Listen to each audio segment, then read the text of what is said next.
Hello, everybody. Welcome to Therapy Dog Talk. My name is Sherry. My pups' names are Sunny and Riley. And each week we talk with different therapy dog teams and researchers around the world about the impact they're making in their area. If you're just getting started and not sure where to get started, we have a free guide for you that you can find at freeguide.therapydogtalk.com. And we also have a community you can join at community.therapydogtalk.com. I'm so excited for you to meet today's guests.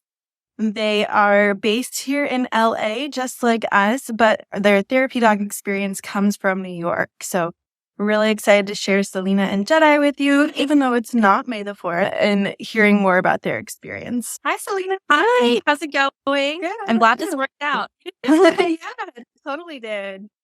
Is that Jedi? It is. She's chasing after a bowl right now, so we'll see how much she'll stay in front of the camera, but I wanted her to come say hello just at the beginning. Yes, some dogs stay, some dogs don't. Mine only stays if I give her treats nonstop. So, Oh, yeah. Yeah, I just didn't bring any, so all Yeah. good. I have newfound respect since doing this for the dogs who do virtual therapy because getting your dog to stare at a screen is not easy. I know. I can imagine. We never got to do virtual therapy, but I know some friends who did, and they do reading sometimes to kids. But being virtual, it's just that much harder to keep the attention span. Totally. Well, Salina, for those who don't know you, would you like to introduce yourself and your pup? Sure. My name's Salina, and that was Jedi, who was just on screen. We were officially a therapy dog team in New York City, and we moved to Los Angeles about a year ago. So we have yet to kind of find a therapy org out here. So if you have any recommendations, I'd be happy to look into them. But we had such a great experience while we were in New York volunteering for the Good Dog Foundation, and love to talk about it whenever we can. So it's great to be on. That's awesome. Yeah, I know people in LA who are involved in a few different organizations because we're based here too. So happy to connect you with them if you'd like to talk with them. Some of them we've actually interviewed on here. We interviewed someone from LAX Pups, Marin and Dazu, and Michelle and Buffy are through pet partners, and they volunteer at the Children's Hospital of LA. Great. Yeah. So, Salina, how did you first discover the role of therapy? I guess when Jedi and I moved to New York, we are originally from San Francisco. Well, originally from LA, moved to San Francisco, and that's where I got Jedi. She was a puppy when I got her. We did a few classes together, like obedience and agility, and we really had such a great time there. When I found out that we were moving to New York, she was 2, and I was a little worried that she would no longer have her group of dog park friends that we would see every day after work. And we were stopping all of the classes that we had gained so much momentum on. And also for me, I had no friends in New York. So I guess both of us, I was interested in finding ways for us to discover the city a bit together and ideally volunteer. That's when I first started looking into therapy dog work. I guess I was always under the impression that therapy dogs, like service dogs, were trained since they were puppies, and you needed to go through a special certification before you could become a therapy dog. But a friend had told me that there was something called the Good Dog Foundation to look into. Once I started researching that, I realized that as long as your dog was the right temperament, which I thought Jedi was, that you would go through a 6 to 8 week course. And if both you and the dog passed as a dog handler and dog teams, then you would be assigned to certain organizations. And I thought that was a really great way of getting us set up for success. So we decided to do it. And within 6 months of us moving to New York, we were able to do all sorts of therapy dog visits. Some of them were much shorter. It would be at a bank, for instance, just welcoming people into a new branch, or it would be going to like Juilliard school before finals and letting the students decompress, or something that was more ongoing. We volunteered at the child care services arm in New York City. So we were working with foster youth. All of them were great in different ways. And Jedi was so happy to do it.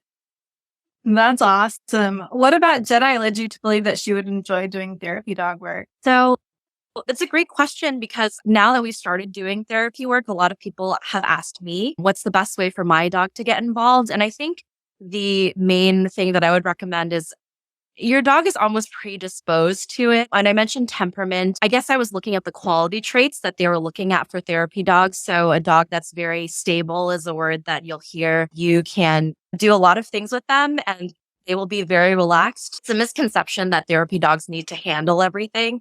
I think it doesn't mean that kids can jump and run all over them, but you need to set the boundaries for your dog. And as long as your dog trusts you and trusts the environment they're in, I think it's great. And for Jedi, she was always very friendly. She's a Shih Tzu. So as a breed, they're bred to be companion dogs, just like in their DNA to be very friendly to people and to want to wag their tails and make you happy. So I knew that that was there. We did puppy socials when she was a puppy just to get her exposed very early on to other dogs and noises and just objects and things like that. So I knew that she was able to handle that without a problem. In puppy social, for instance, people would push strollers around. They would open umbrellas inside and out. Some of the instructors would come in with raincoats and all sorts of things. And I guess because she was exposed to that so early, she really had no care whenever she saw those things outside. That's a big thing that they try and train for during the course to make sure that your dog's not, barking or showing fear when sometimes you're working with people that may have limited movement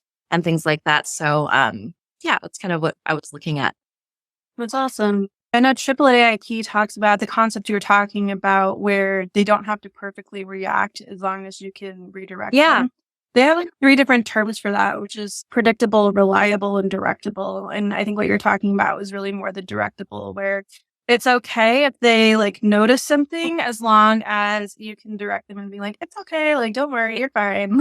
Yeah. And I guess what I loved about being a part of Good Dog is that we had such a variety of organizations to choose from. So we tried doing senior homes and, there's a certain type of dog that will work well with those types of visits versus foster care youth. We were looking at kids like toddlers sometimes from 2 to 3 years old up to teens who are in 13 and 14. So they have a lot of different needs. And if your dog can adapt to those different situations, it's great to find a good fit. But I also recommend that your dog is an individual and they need to have a somewhat stable temperament. But at the end of the day, you're doing some research on your own and finding out which organizations, which groups work the best for you and fulfill you. So we had a lot of good luck with what we were a part of. That's awesome. Which of those organizations or environments did you find were the best fit for you and Jedi? We really enjoyed working with foster youth. And I think it was because we were seeing the same people week after week. So for Jedi, she's a very friendly dog, but once she gets to know you over time, she has an extra pep in her step, I guess. It was great to have a regular meeting. We would go every week. And what ended up happening is we weren't just there for the foster youth. Some weeks we would go and we would see the staff. And again, it was just very different experiences, but she just liked recognizing the people she was seeing. For the kids or the teens in particular, they would get to have hands-on experience with her. So we would have 2 leashes. I would have her leash and I'd have an extra one. And they could do things like take her for a walk up and down the hallway, have her do certain tricks like sit, stand, stay. They would give her treats. It was just something that was really empowering for them. And for her, it was a ton of fun. So I think those is what she liked more than, let's say, a one-off event where we were just at a bank or at a school once a while. Yeah, that's great. So she really enjoys building those relationships then. Yeah, I think so. And I think just having a routine is great for both of us. But she started to recognize we have a uniform for when she goes to these visits. She has her bandana. I have a badge with our photos. So every facility knows that we're there with the organization. Anytime she put on her bandana, it was like she knew she was going to do something fun. So it was really good to have that established. That's awesome. How old was she when she became a therapy dog? She was 3. Okay. Yeah, about 2.5 or 3. And I think it's a good age to start. I have a second dog now, Tim Tam, who we rescued. And I'm not sure that he's cut out for therapy dog work. But by the time they're 2 or 3, I guess their personalities are there. But they're still open for some training. So I thought it was a good time for Jedi versus when she was much younger.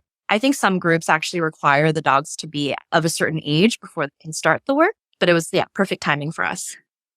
Yeah, I think most of them require 1 year. Some require 2. It just depends, I think, on like the populations that they're working with. Mm-hmm. That's awesome. And how old is Jedi now? She is 7. Okay. So we had a couple of years of actively going to visits when we were in New York, and then COVID happened. So all of the in-person visits stopped. And I know the group started moving to online visits, but at the time we were transitioning. So we moved to LA. But she had about like a year and a half, almost 2 years of in-person visits under her belt. I'm not sure that she would enjoy virtual visits, honestly, but it's something that we should try. Yeah. Winston says that they also know when it's time to go on a therapy visit. And Divine Pump says that they love that you're honoring your dog's temperament. Yeah, it's so fulfilling. And I've been listening to some of your podcasts and I love how people talk about it's just something that they just feel so much fulfillment from doing. And they know their dogs are getting not just enrichment, but also fulfilled in their own ways. I think it's just fantastic if your dog is able to do it. There's just nothing to describe when you see a third party, like a person, getting the benefits from a visit. That's what motivates you to keep going, honestly. Is there an example from your experiences that you're able to share that really shares why you enjoy doing this so much? Yeah, I'm trying to think if I can share it just generally because we're working with youth. It was a little bit harder for us too. We have a social media presence, so I try to share as much as I can. But when we're doing things like going into childcare services and working with youth, I don't have my phone out there recording everything happening. But I would say one of the stories there's just seeing shy kids, kids that you know who have been through a lot. There was a younger girl whose arm was in a cast. We have no idea how it got there, but she was always very shy. But we started coming enough where Jedi and her started to recognize each other, and she would just build up her confidence. In order to see Jedi there, she would be able to take her for a walk, give her treats. And each time we went, you could see her confidence growing a little bit more. Some kids were always afraid of dogs, and this was just a way to get them exposed to very friendly, stable dogs again. I guess in that story, it's just at the end of our few visits, she was probably the first one to be there to want to do things with Jedi when we do our visits. See that change in such a short time period was great. It's awesome. Very cool. What surprised you the most in your journey to becoming a therapy dog team? I think what surprised me most is how much training I would have to go through. I had always assumed if your dog is becoming a service dog or a therapy dog, that they go through training and they're trained. But I think what surprised me and what's made very clear when I wanted to get certified was that I needed to be trained as well. Trained not just in noticing behavior in my dog about whether she's happy, whether she's uncomfortable, that sort of thing. But also how to manage interpersonal relationships with the people that we were visiting. A lot of times, for instance, if they're elderly or if they're in the hospital, you really have to notice human behavior to see if they're comfortable, to see if they're happy, to see if they want to, do a little bit more with Jedi or do a little bit less. There's a lot of education that needs to happen too. You have to really advocate for your dog. Like, she likes to be held like this. And you have to teach little kids, especially 2-year-olds, how to approach a dog so that it's not scary and how to, interact and play with her in the right way. So I think that was the biggest teaching that I had to learn a lot and also exercise that during our. I think being a dog handler team takes a training both ways, but that was probably the most surprising for me. That makes sense. I think a lot of people assume that it's all about the dog. And when they get in there, they realize, I need to learn how to have a conversation with these people too. Yeah, do. We did a great job. At least when we got certified, our instructor would put us in kind of not uncomfortable, but she would ask questions as if she was a person that you're visiting with that almost catch you off guard. And you had to learn how to respond to either redirect or try and be a good representative of a therapy dog team as well. For instance, people will say things, I don't know if this is true. No one has ever said this, but this was a scenario. They'll say, "Oh, I was attacked by a dog." And you're like, "Oh, I never thought that someone would say that to me." So you have to train yourself on what your response could be. So you can say, "Oh, I'm so sorry that happened to you. Jedi's a very good dog. She, can do all sorts of things. We go on a lot of therapy dog visits." So kind of redirecting the conversation and helping bring them to the present and think about how, the situation is right now versus some thoughts that might have come up. Yeah. And probably along with that, recognizing if they do have a strong phobia of dogs, maybe they're not someone that wants a visit from the dog too. Yeah, I mean, that never happened to me. I would think that wouldn't be a situation, but when you're training, you get posed these questions so that you can be prepared to answer, like, what is the worst thing that could come up and how do you respond? I just saw a comment that's saying, like, you definitely need to have the personality. Yes, I completely didn't think about that when I was signing up to be a therapy dog team, but thankfully it's something that we've worked on so that I can be a little bit more interpersonal with another person and be able to have those conversations and just learn the best way to redirect it.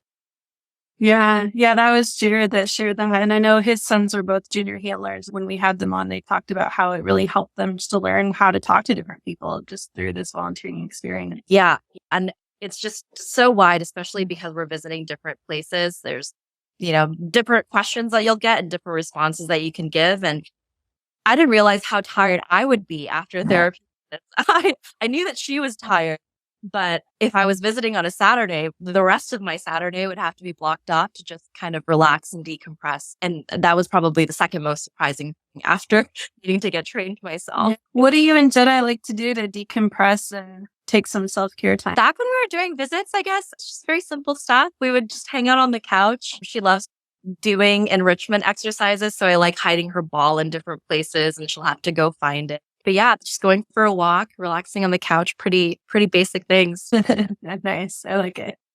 We don't have to overthink self-care. Sometimes people think we do. Oh, just self-care, sometimes not doing anything for us. And sometimes it's something you and your dog do together, and sometimes it's something you do apart. Yeah. You each have your own. Yeah, exactly. Yeah, absolutely. Is there anything that you found really helpful to take with you on your visits?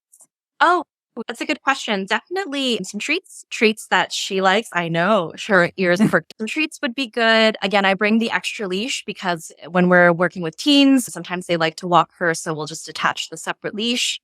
Sometimes I'll bring toys. So if they want to throw a toy and she wants to go chase or go find it, that's one of her favorite exercises to do. We'll bring that. But those are the main things. And when I was volunteering with, I guess on the adult side, when I was working with staff, if I knew it was a donut day or something, I'll just pick up some donuts just as a thank you. And that tends to bring people in. I find that kids were more receptive to come visiting her. And sometimes the adults are like, do I need to have like dog therapy? But just having an ice warmer, like donuts or something to bring them into the door is great. And then they'll just pick her up and you'll just start to notice they're like petting her and they're getting more relaxed. And that sort of thing is just, things that I've just found worked for us to break the ice. That's awesome. That's awesome. Did you run into any challenges with her size or her breed in volunteering? No, I would say the group that I'm in is pretty inclusive on breed and size. Again, as a Shih Tzu, she's kind of used to being a lap dog, so being carried and pet and all sorts of things. So it's worked for us. Even when we were visiting elderly patients, they would want her on the lap or sometimes on the table, and she has no fear of heights or anything like that. So we would just have her up where it's easier for them to have her walk around, and it hasn't been an issue for us. That's good. I know you shared a little bit of some of the things that you learned along the way. Is there anything in specific that you have in terms of advice for someone who's interested in becoming a therapy dog team? Advice? I would say just do it. I think the hardest part is finding a group, and it's advice for me to do now that we've moved to LA and I've been holding off on it. I guess I could back up a little bit and say the reason why we didn't start yet when we were in LA is I noticed Jedi was becoming hard of sight. And that would cause her to do certain things like back away from people if they're reaching down to try to pet her. And I think for someone that is at a therapy dog visit, they assume that the dog wants to see you, and little actions like backing away from you can cause a negative effect. So I actually stopped doing visits out here because that was happening and I knew it could be a negative experience. But now that she's gotten surgery and she can see perfectly well now, I think it's time for us to get started. And that's the hardest part, I think, is finding a group that you can volunteer in. Ideally for me, because I knew someone that was in Good Dog and they recommended them to me. If I could find someone that's a part of an LA org or any org, wherever you're at, that has firsthand experience, I think that's the best way to get started. And then reach out, see when they're starting their evals. Evals is when you and your dog come in. They'll do certain tests to see if your dog's temperament matches, and then sign up, go every week, get certified, and sign up for the visits. Yeah, I think you said something that reminded me of, sometimes your dog has a medical reason why they may need to pause volunteering for a bit. And that's okay. Give them the time they need to recover and figure that out. And when they're done, if they're ready to volunteer again, great. And if not, there's so many things you can do to enjoy with your dog. Absolutely. I could go on and on about things doing with her, but that's part of the training that you have when you're becoming a therapy dog team, like noticing their body language, noticing what makes them uneasy or uncomfortable. And it's something that I saw, and I'm just reading some of the comments as well, coming down as opposed to moving toward the face where they can see the hand. I think it was both. Even for me, if I was going towards her, because at this point her vision was at least what I was described. She could only see clouds, so shadows movement. So anytime someone was moving towards her, whether it's coming close to her or reaching down, she was starting to back away. And that's just something that she never used to do and started to do. So that's when I noticed that there was some progression of her cataracts. And yeah, that's just kind of how I noticed that behavior. Well, I'm glad you were able to get that resolved for her, just for life in general. That's got to be less scary for her now that she can see properly. Yeah, she's like a puppy again. So I almost feel like she's ready for visits. She has some pent up energy that she would like go out and do things. I love that. Well, Salina, is there anything else that you wanted to share while you're here? I would say it's never too late to start. I know we started at a perfect time with Jedi when she was 2 or 3, but since we started doing the visits, we've started to meet so many others and their dogs. And the dogs come from all different backgrounds, rescues to purebreds to people who are older to people that are younger. I think you mentioned junior handlers.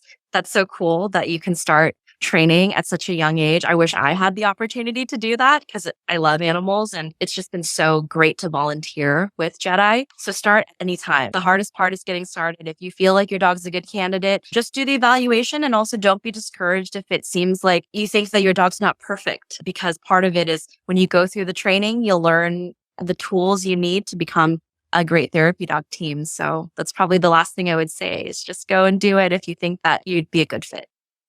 Yeah, I love that.